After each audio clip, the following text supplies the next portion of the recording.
ডাক দিয়ে বলে, সন্তান আমার, দুনিয়াতে যাবার পরে উম্মতদেরকে বলবা তারা যেন আখিরাতের ঘর তৈরি করে।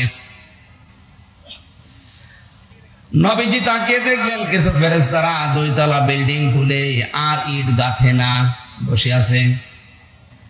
কেউ সুন্দর একটা ভবন তৈরি করেছে, অর্ধেক ছাদ দেয়নি। এই যে এরকম মনে করেন চারিদিকে দেওয়াল দেওয়া হয়নি, দাঁড়িয়ে আছে ফেরেশতারা।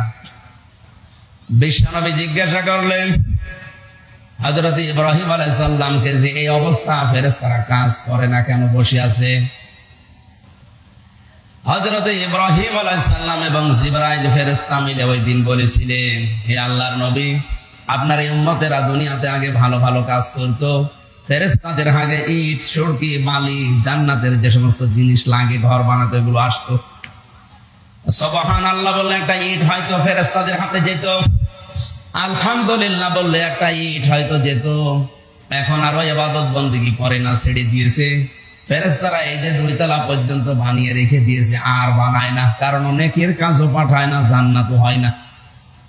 আপনি একটু ভাবেন, এখন যদি মারা যান, আপনার মনে হয় ছাদ হয়ে আছে, এখনো দেওয়াল দেওয়া হয়নি, এরকম ঘরে যদি আপনাকে আল্লাহ কিয়ামতে প্রবেশ করায়।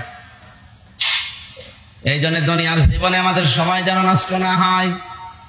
তিরমিজি শরীফের হাদিস, নবীজি বলেন, পৃথিবী থেকে জান্নাতে কোনো মানুষ যদি যেতে পারে, ওর মনের ভেতরে কোনো আফসোস থাকবে না।